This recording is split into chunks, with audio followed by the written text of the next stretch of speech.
Right, I'm going to just move those down. Right, everybody, welcome to another edition of the Influencer Marketing Roundtable. So for those of you that don't know who I am, this is a quick synopsis.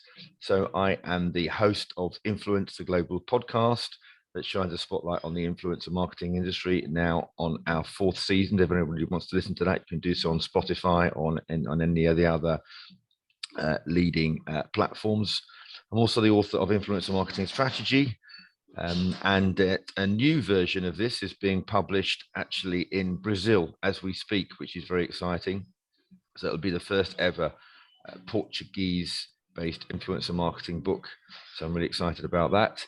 I also write for the Evening Standard, a weekly column, and I host lots of events online and in person, either as a panel host or as a individual panelist, and also a keynote speaker. And as Gurmit just said, I also am the Chief Strategy Officer for a global influencer marketing agency called Audience to Media. But not only am I involved in the influencer space, I'm also involved in the membership space. So having set up the influence division of the Branded Content Marketing Association, membership world, and also the Meetings and Event Support Association. In fact, I did a podcast only yesterday, and the last question when I was asked is, when do I sleep? And the answer is not a lot. In addition to that, I also try and help people become more influential. And I run a program called the Influencer Marketing Program for Thought Leaders. And the idea and principle of this is to help people generate more revenue for themselves or earn more money, charge higher prices, get more customers coming to you, and also, more importantly, your content consumed by a wider audience. And I do this over a 3-month period, 1.5 hours on Zoom. I do this in the evenings or the weekends, and I go through a 5-stage process, which is actually worth mentioning today. I don't always go through this in detail, but I think it is today, given it we're talking about how to become more influential. So the first thing we talk about is insight, is understanding before you decide on an influencer strategy, is know where you are against your competition. So a really good tip to do is to look at 10 of your competitors, and perhaps if you looked at LinkedIn, for example, look at the last 10 posts that they have done. So if you look at all the competitors across the top with the individual post down the left-hand side, and then start to ascertain why those posts were successful. Was it a video post? Was it a stat? Was it something a bit controversial? Was it information? Whatever it was, and see how the audience have engaged with that. So it's exemplars and competitors. So effectively, you've got your own start measurement dashboard. The second thing is to think about aligning your values and what you stand for. So a brand, and that means a personal brand, is what somebody says about you when you're not in the room. So how can I describe you to somebody else? We're all simple people at the end of the day. You need to be thinking about 3 words, something that really does stand out. That's, you need to speak to James. He is the what. You need to be speaking to Gurmit. He is the what. Yeah. The simpler you can make it, the better. And that needs to resonate with every single one of your social media profiles. Then what we do is create a personalized influencer strategy. And that's based upon relevant content consistent with your theme. And I'll underline consistent as well. That's very important. Making sure that you've got effectively a circle of influence. I talk about having about 5 or 6 people within that. And those are people that have got your back and are prepared to support you wherever. You could even create a WhatsApp group with your circle of influence on there. Step 4 is to look at referrals. That's creating an environment where those people are naturally referring opportunities to you and building communities around those people. And then lastly is constantly evaluating, making sure that what you're doing is working. It's no point in just keep doing the same thing without realizing that it's working. Anyway, that's a little bit about what I do. And if you want to find out more, do drop me a line or on gordongrenister.com. So how to become more influential. Right. Now, there might be a few slides that some of you have seen before, so forgive me for that, but it's really important to resonate. Now, I'm going to show you three big influencers, and I want to find out why you think, and I'm going to ask you if you'd like to just chime in. Does anybody know who this lady is? Anybody like to comment? You can come off mic. I've never seen her. Say again? I've never seen her. Never seen her. Okay. No. Right. Anybody know? No, I'm at a loss. No. Okay. Right. Her name is Teza, and she has 1.7 million followers on Instagram, probably more now. And the reason why I put her name there is because actually, when we did I was involved, as you know, in the Branded Content Marketing Association. We did a survey amongst one of the influencer agencies, actually, for against 250 of their content creators, and Teza came up highest of the people that the influencers most respect. And the reason they say that is because the quality of the content is very, very high. The consistency of her posts as well. And those are two really big things to remember when you're creating content: high quality and consistent. So you don't have to be posting every hour. Better that you do fewer posts and they be really, really high value. Anybody know who this is? No. Supercar Blonde. Supercar Blondie, she is. Now, the reason why I put her on here is because she tells a story. Okay, I mean, admittedly, it's about a fantastic products and cars. But what she does do is she really creates, and she entertains the audience. And this is a very, very important asset, entertain. But she almost always got a video crew around her. But you almost feel like it's your car and you want to be part of it, you know. So it's another attribute. What about this guy? Sorry, Gordon. Isn't she the highest viewed Facebook influencer online now? She may well be, actually. To be fair, I don't know, but certainly she's got a huge audience. What about this guy? Yeah, his face is familiar. Right, his name is Gary V. Gary V. That is Gary V, and he has over 9 million. And the reason why I wanted to put him there is because he says it how it is. He's very authentic in the way that he shares his stories. He blasphemes, actually, and that sometimes is not always a good thing when it comes to brand collaborations. But you know, he keeps it real. He keeps it real, and he's always providing tips. He talks about his journey, his emotional journey of becoming a successful entrepreneur. And I think the reason why I wanted to put these people in here, because these have got attributes that are important in being influential. We want to be related to somebody that we could see ourselves in the mirror. Yeah. However, you don't have to be called an influencer to be influential, you know. And I've put here a number of different types of people that may not call themselves an influencer, but actually they are influential in all of these different areas, whether it's be an industry expert, a business leader. If you think about when Steve Jobs was around, how influential he was. Yeah, and he wouldn't necessarily have called himself an influencer, but you know, entrepreneurs can be very influential. Journalists can be, of course, lots of different people. So the other thing I think people have about being influential is having a purpose. And do you remember I talked a few minutes ago about aligning, having your goals and message all aligned, but they do have a sense of purpose. Somebody like Greta Thunberg, for somebody so young, is absolutely driven and focused on what she is wanting to deliver. She has enormous influence around, you know, she has to have private protection people around her all of the time. But, you know, she's consistent in her message. Now, some may not like her, some may not. So it's not about always being liked. It's about being consistent and having a clear purpose. What they also do is they listen to their audience. So they don't keep pushing the same content out all of the time. what they do is they look at the metrics and the analytics. And what's fascinating now is there are amazing tools out there. In fact, the company that I work with, Audience to Media, has a phenomenal insight on individuals. We can determine everything from age, gender, where the followers have come from around the world.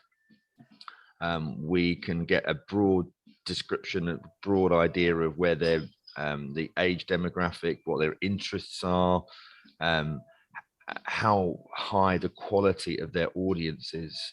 So the reason why this is important is because, you know, if you think about your own, don't think about it from yourself, but you think about another influence, somebody that you think and you see, I don't know, 500,000 followers on Instagram, and you think to yourself, oh, wow, they're very influential. They may not be as influential as you think, particularly if you've got a British-based brand and 70% of their audience is based in America. If it's targeting females and 60% of that audience is men, because of the type of content the woman is putting out, and a lot of those followers could be bought or bots. So, you know, it can be superficial just looking at the size of somebody's audience. That's why it's important to have agencies and tools available for you to see these types of things. You can, by the way, get onto different types of influencer platforms. So I'm a member of Thinkers 360. It's definitely worth you having a look at that, and also Analytica. And Analytica, I have a personal profile on, because these are important areas of where speaker bureaus and brands can find influential people. I mentioned about Relatable. This is a friend of mine, actually. She's a content creator that focuses around family. And the reason why I wanted to put this on here is because she's got a really clear aesthetic. And she works with brands like Disney, Huggies, and all family related, Center Parks, all these types of things. She's got a high engagement rate, but I love the filters that she puts on here. It's really good. I did mention Authentic before. There's another friend of mine, Alex Galvez. She's worked with some fantastic brands, and she's also done one of the LinkedIn learning academies over in America, where she recorded everything. So look, again, what is she saying? Find your purpose, tell your story, grow your presence. Don't you love that? I mean, that's the ultimate in influence. Influential people have also been a great way for brands to create their own collections, and this happens to be admittedly in the fashion space, but this is happening much more wider now. Companies are realizing that actually it's a great way to connect with influential people, because they sell products. I think it's worth having a little look at what are some of the motivators of why we follow content creators. This is a piece of research that Global Web Index and Influencer.com did a couple of years ago, but I think it still resonates today. Number one being, we want to learn something new, and whether or not it's for a hobby or just personal interest or something to do with our work, we want to find people that know their stuff. We definitely want to be entertained, and look at the success of TikTok. And that originally was very much an entertainment channel, but it's become much more wider now used. How many of us just use social media to scroll and pass the time of day? I'm sure somebody said we scroll on average the equivalent of 3 London buses.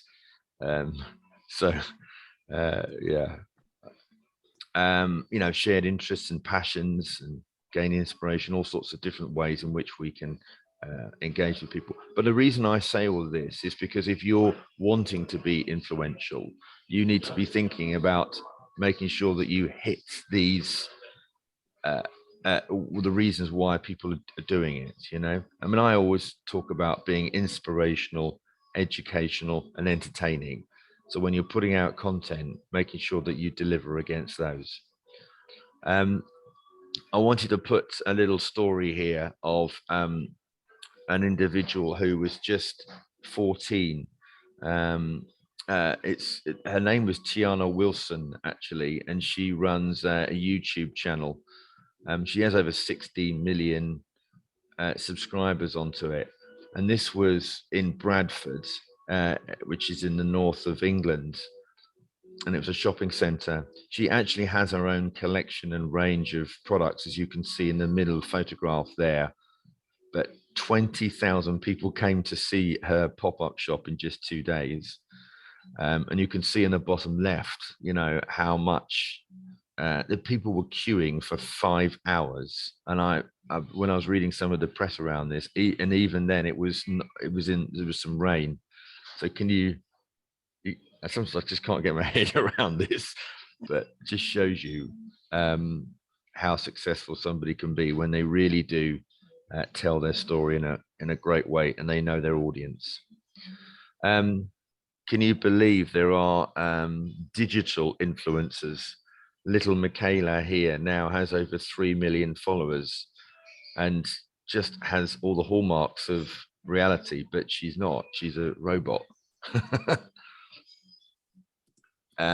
Some of the most highly valued influencers are pets. So Doug the pug, obviously he's not the one necessarily, he's not the one creating the content, but the owners of Doug the pug have done extremely well. I was looking at the rates to pay for influencers, and animals are some of the highest charge, obviously because there's less of them. But yeah, yet dogs and cats videos are shared more than anything else. So if you can find a way to create some content that supports you and your pet, I bet you'll find it goes much, you know, it's more widely noticed and engaged with. So a few things to create your own influencer strategy. Definitely have your own personal brand identity, and whether or not that is a strap line, what do you stand for? I mean, my strap line is, you know, helping you connect, helping you create the connections that count.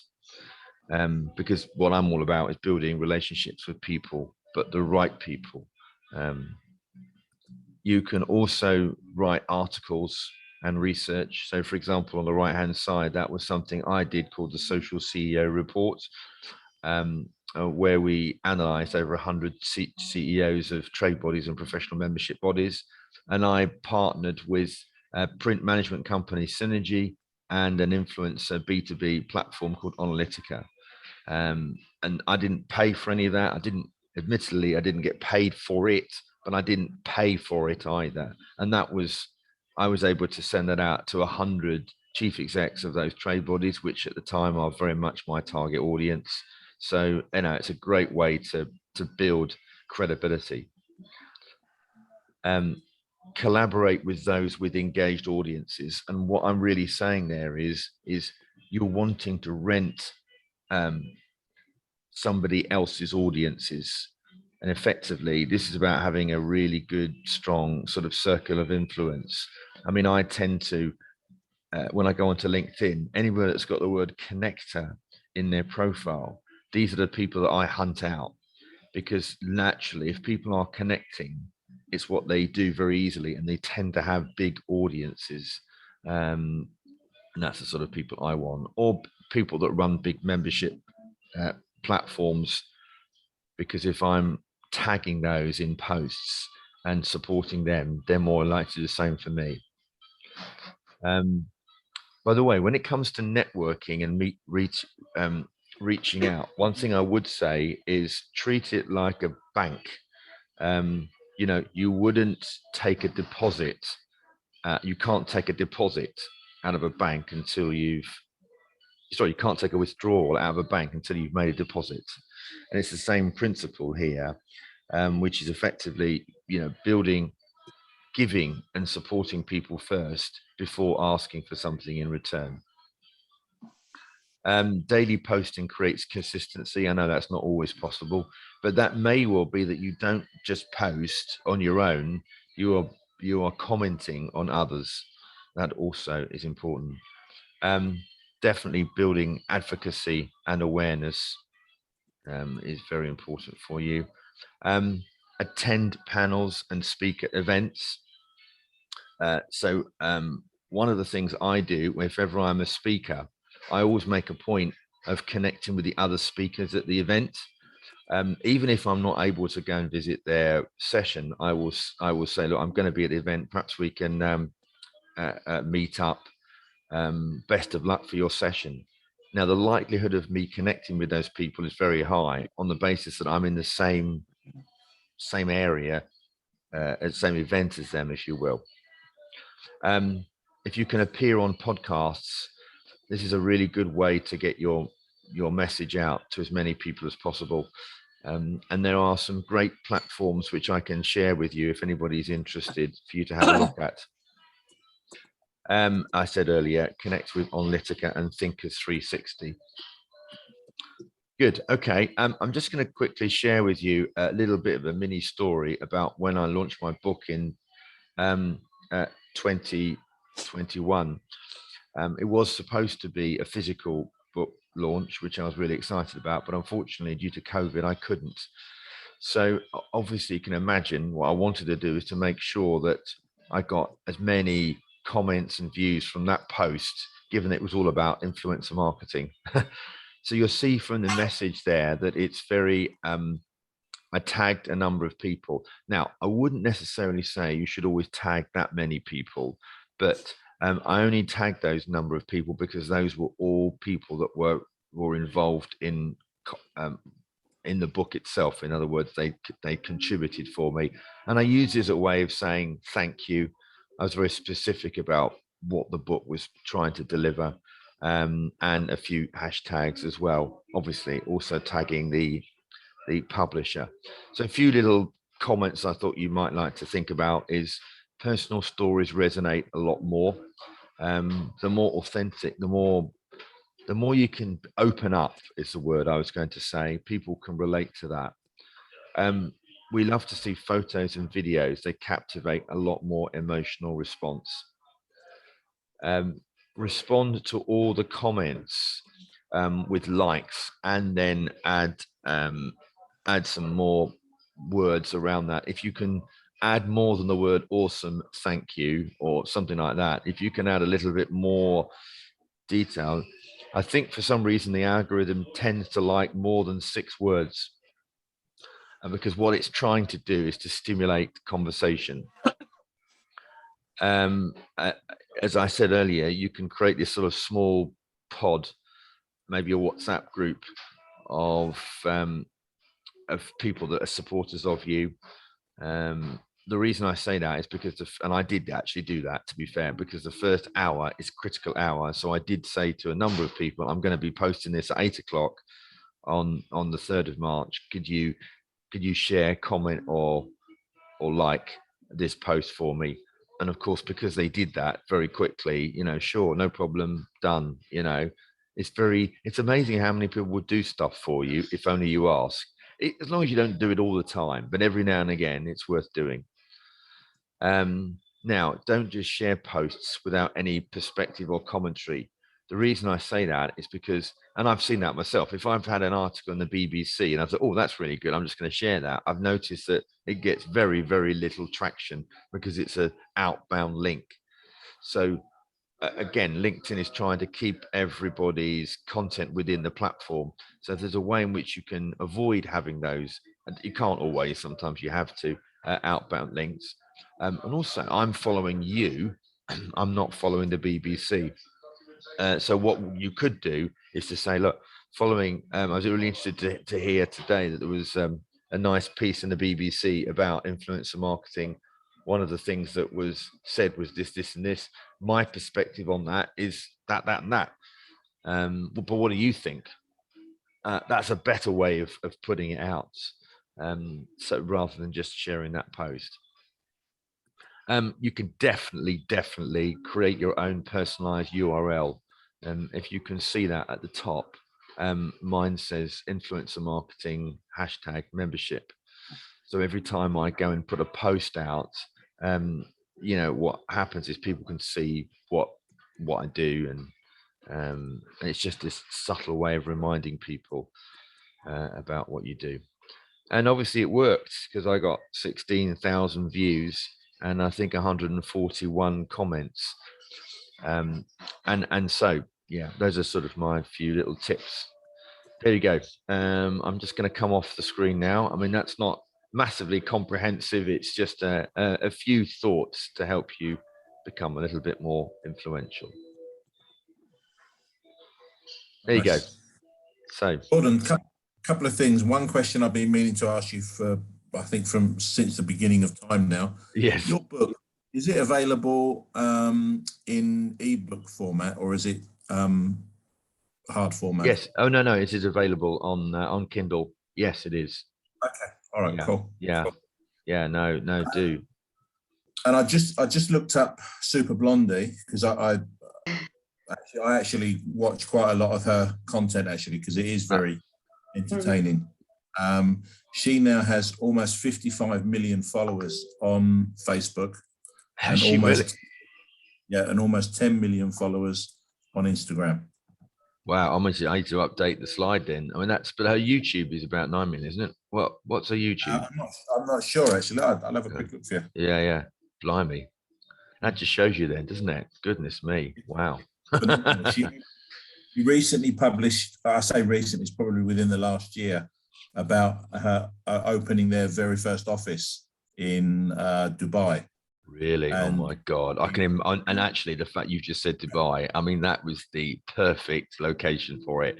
I mean, she would have thought about Dubai. I mean, that is the hotbed of supercars, isn't it? Really? All I can say is anybody that's going to work for her is going to have a fantastic job. Oh, I know they are. I know they are. Looks amazing. But what she also does is, one thing I was going to say to you is, know what you're really good at, and hire better people around you. She has an amazing video and editing crew, and all she really does, I mean, she looks after herself. She's very entertaining, you know, and I'm in a way, I can see synergy with that.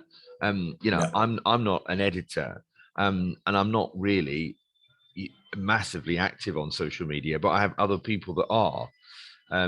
I like the idea of creating the content a little bit, but it's all the fiddling around with Canva and all that sort of stuff. It's just not what I want to do. But that's the point, is there are people out there that are really good at that sort of stuff. I mean, Gary V, I know, has a big social media team. I mean, there's I don't know how many, but I do know that he does have a team. And so, you know, it's not always about you having to do everything, but it is about. But I hope some of what I wanted for you to take away with you today is some of the attributes, and apply them to your own business. You know, what could you do that could, you know, start to move the needle? So yeah, comments, thoughts, views. Harry, for somebody that's new to this sort of round table, what did you think? Yeah, it was interesting. One comment you made, I think it was on the Tezza slide, and I wanted to ask you is, what do you define as a high quality post? You said that Tezza posts a lot of high quality content. How do you really define that in your own strategy? Well, I think it was more image related more than anything else. So she thought about the quality of the photo, the background. I mean, I've been out with many influencers over the 2 or 3 years, and what I am quite fascinated about, it's not just, oh, here we are, let's take a quick photo and I'll upload it. No, the really good professional ones really think about in the same way that a photojournalist would do that. They think about what's the photo that's going to be on the front cover, you know, What's Yeah. that killer shot going to look like? What's the one that's going to really tell the story of what I want to, what message I'm trying to create? Yeah. And so that left a mark on me as well. I think the other thing is that and that would apply, of course, to video as well. You know, using filters. I mean, what I've been fascinated about is certain people have a style about their photographs or their videos. When you've got particularly, you can imagine in fashion, there's so many people all doing the same thing. Do you remember when they used to do that thing with the video and they put their hand over the camera, and then all of a sudden they look very different? Change, Now, that's great and entertaining, but everybody's doing that now. So how could you create a type? One of the things I was thinking of myself, because obviously what I always try and do is do little tips and snippets, but I know I've got to do lots more video. Now, I happen to live near a beautiful lake, and I was thinking about, do I do all of the tips 3 minutes? I do them 3 minutes around the lake. Now, if I did that all of the time, that was the way that people remember my content. Gordon's 3 tips on the lake. You see what I mean? It's something that is not just, oh, here's another 3 tips, isn't it? It's being this consistency and creating your own brand around the style of content. Does that make sense? Yeah, it does. Yeah. Yeah. I doesn't mean to say that you should always create content with ice around you or something. but it is for the Federation. It's about creating something that is relatable to your target audience, you know. And I love what you're doing, Harry, by the way. You really are trying to, you know, you're dealing in a very, very traditional sector. I mean, trade bodies, trying to move the needle with trade bodies is not easy, you know. And bringing a younger dynamic in and refreshing and creating frozen foods in an exciting way. And bringing actually influencers. I did actually speak to Richard about a few influencers that could even help write for you potentially. These are the sorts of things that actually you can become more influential by association. Yeah. Yeah. So anyway, cool. Gurmit, what did you think? Right, where's he gone? He's probably driving. Yeah, I was driving. Sorry. Yeah, it was pretty good. I'm impressed that Supercars Blondie. I haven't seen her in a while, but wow, it's amazing that she's about to reach 100 million followers. It's absurd. And then I'd like to think about the friend of yours, the niche influencer who does family content. That's also really important because it resonates really well. We've got quite a few of them in Malaysia as well who are basically like, it becomes like a mom, dad, daughter, son influencer family. The kids will end up having, the kids will end up having their own handles where the mom will handle it. The cat, the dog will have it, their own handle as well. And they'll all just share content together. So it's, the engagement levels are really good. Well, it's a bit like the Kardashians, isn't it? Influencer style. No, I mean, obviously, what I'm very conscious of today is trying to help all of you become more influential as much as anything else. How do you create your own personal brand that really does resonate with people? And that could be other things like being the go-to person, so that you are always helping somebody, being helpful and supportive within an organization, and being known for something. Yeah. So again, Harry, you're the social media guy, but is there something else that Harry will know? It's leaving an implant, and it not an implant, a message, a message with somebody that's what you're trying to do is influence your colleagues for being known for something, whether it's Harry knows how to do Excel, you're the Excel king, you're the guy that knows how to do Canva. It's creating that within an organization. It makes you become more valuable as an employee, but also talked about. And remember, you want to be talked about when you're not there. that is what influence is all about. Yeah, in a good way. Yeah, Shonra, what did you think? I think it's interesting. Like, what is actually on my mind is, do you think it makes a difference which country or location the influencer is in? Because when I look at like someone I sort of aspire to be that's in South Africa, is Margaret Hirsch, she's a female entrepreneur. I think she's now in her 70s or something, but she's built one of the biggest chain stores in appliances, I can put it that. And like appliance store is not the cheapest, it's actually the most expensive in the country. But she's planted these like all over the country, and she sort of gives free or advice to women in South Africa, female entrepreneurs. And she's been doing this now probably a good few decades now. Well, the good thing is what I've noticed is, as much as she's influential here, her numbers are not as high as like maybe an American equivalent, for example. Like someone who has that same energy, same vibe, same passion, same drive and success. Because I think she's almost on billionaire status. She's in property, she's got stores all over the place. She runs it with her husband and stuff like that. So I find it interesting that there are so many equivalent people that are in other locations that have more followers as opposed to here. So I'm wondering, does location make a difference? Or are there just not as many people in South Africa? Or like, well, we have a population of almost 60 million. So I'm like thinking those numbers. But she's only got 26,000 followers on Instagram, and YouTube is 250. But she's very active. So what you're saying? I'm just trying to figure out how.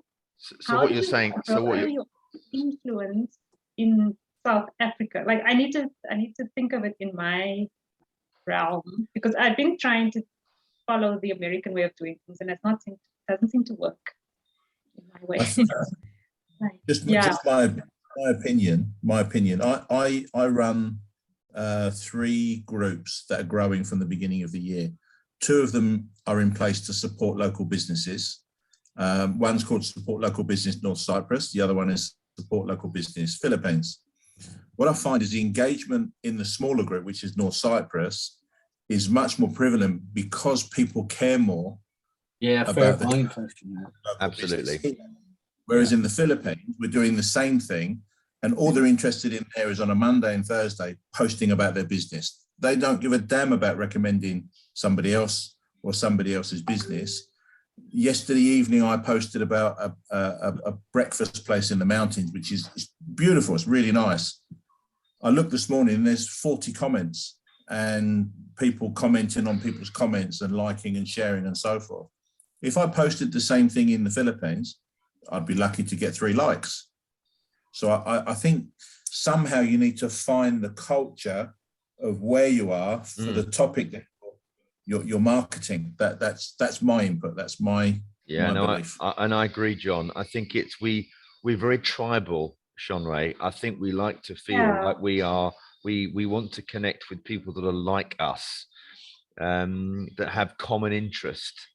And I mean, one of the things that I was going to suggest actually to Harry, probably, that about the association becoming more influential, and you've probably already done this, but this is quite common. They create special interest groups because people want to be associated with their the suppliers. Yes, they want to speak to distributors, but when they've got concerns about distributors, they don't want to be in the same room as those customers. They want to talk to them with their own group. And so being, facilitating this is an important point I'm going to make now, is if you are seen as a facilitator, stroke connector, you can also be very influential. because you are bringing people together that otherwise didn't know that. Yeah. So, for example, if Shonra, you ended up doing some business with Gurmit or James or whatever or Harry, and I have, and that's been good. You won't forget where that's come from because you wouldn't have known each other if it wasn't for me. Do you know what I mean? And it's the same principle as creating an environment and a group where you are bringing people together. Even though I won't know enough about all of what you do, it's that level of connectability. Yeah, sharing. Sometimes Gordon, it works too to share some content onto big groups on the likes of Facebook. Facebook's very good for that. Like sharing some of your content into groups. Like you get people. On Facebook. That's yeah, it is very good. Facebook seems to be the biggest social network in South Africa. Instagram is second, LinkedIn sort of there, YouTube like almost nothing. So that could be the order here. So also Shonra, it's the quality of the connections, not the amount of them. I've often talked about my lovely little story around a fly fishing expert that might only have 1,000 followers on Instagram, but if he was talking about life on the lake, what it's like to fish perch, and talking about his kit and his equipment, the chances of the people that would be interested in that are only people that are interested in fly fishing, because it's very, very niche. And so the level of engagement, I would suggest, could be in the 20s or 30s%. And if it's as high as that, and you were a rod manufacturer, what a great way to connect with that person. You see what I mean? So it's not the size of the audience that you need always, it's the quality. Look at what about somebody that is a special diseases expert, for example, in the medical profession. The chances are that person is not going to have tens of thousands of people, but actually the amount of people that he or she is going to have could be highly relevant. Because why would you connect with a special diseases expert if you're not interested in that subject, unless it was a personal account, obviously. So yeah, that's good. Any other comments and thoughts? What are you going to do as a result of today? What are you going to change? I don't actually know. There's so much on my mind because I'm thinking like, how can I grow my following? Do I need to grow my following now? The pictures that I post, they are real images. They're sort of personal images. Should I focus more on my karate pictures? Should I do punching bag things? Have you tried, instead of some of your images, you should try put more video content up. Absolutely. Yeah, the video content seems to work, like of the renovations that we did to the office. And we're busy building a coffee shop, actually. So those views that got a lot of views and interaction. So should I go do more manual labor on the coffee shop before it's done? No, but what you should do, Shonra, is tell stories every day. Tell stories, So this is every day. That's the thing. Like this week, I didn't put anything out because I don't know what to put out. I haven't been at the office. So I've been running around, sort of picking up orders, placing orders, getting orders, doing quotes, not exciting stuff. So what's going to make a difference for you is to have a content plan, a 1 month content plan, and have and try and create something that you do every Monday, you do every Tuesday, you do every Wednesday. Has to be Gordon's right. It has to be consistent. If you're consistent. Yeah, the irony is, for the business itself, the business pages, I actually write a full month content plan with posts and images. That is fine, but like for myself, do the same. But do the same. Do the same.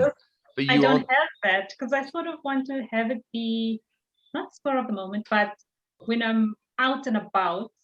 Because you gave that tip, I think, the last time. when you're out and about, take a picture of where you are so that it tells a story of that day or where you are in that Exactly. moment. So that works very well with the renovations for the coffee shop that we're building. And people are, when I speak to fellow business friends of mine, they say it's so inspirational what you're doing. It's so great. I've also entered a competition here. It's on a TV show, so I'm going to be in a TV show. Really? As well. Wow, Yeah, it'll be the that's second great. one. I've been on TV before. On Have Family you? Feud. Yeah, Family Feud Africa. That was about 2 years ago during lockdown at first. So I'm doing it again, and I'm getting a lot of great feedback with fellow businesswomen who say that they're aspiring to do these sort of things, and because I'm doing so much, how do I get time to? Well, I'll tell you what, So- Shonla, why don't we set a time outside of here, and Mhm. I'll interview you for on Zoom, and you can use that as some content for one of your posts. Yeah. Okay. I recently helped somebody create their own podcast, and she works for Meta. And I'm going to share the podcast with you because she is an African lady, and she's a really, really inspiring young African woman that's worked for Google, worked for Facebook, have done some amazing things. And she asked me to open her show as the interviewer for her. So isn't that nice, you know? Wow. That's awesome. And yeah, but when I was looking at the précis of what she did, I'm thinking, and I only met you in a social environment, and this is what you've done. It's like awesome. So it is about telling the story. It is. And the other feedback that I've gotten that seems to be very consistent is everyone tells me I should write a book about my story. Sure. Because the ones that are closest to me who have been involved, they say so much has happened in my life. And every time I get knocked down, but I get up. Yeah. I get knocked down, I get up and move So if you're going to do that, if you're going to do that, what would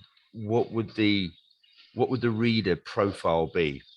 You know, somebody that doesn't know who you are, what would that message be? You know, and how is going to somebody feel as a result of reading your book? Always think about the audience behavior for anything, actually, not just for a book, but anything, you know, because that will drive the type of content that you create. Yeah. And look, guys, if you want any help one-to-one at all, I'm very conscious I do these things as a group, but you know, really happy to have a chat offline as well, you know. And I would have done one this morning with John if it wasn't for that fact that my messed up this morning. But anyway, so John.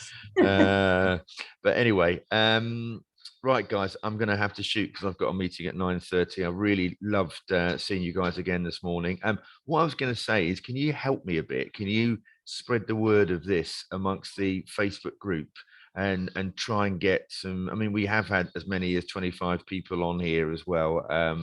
Because I've obviously got a full-time job now. I've got multiple things. Yeah, Gordon, I'll talk to you now. I'm busy. I have a lot on this week and next week, but I'll help out. I'll do up a couple of marketing videos for the podcast for Facebook and that.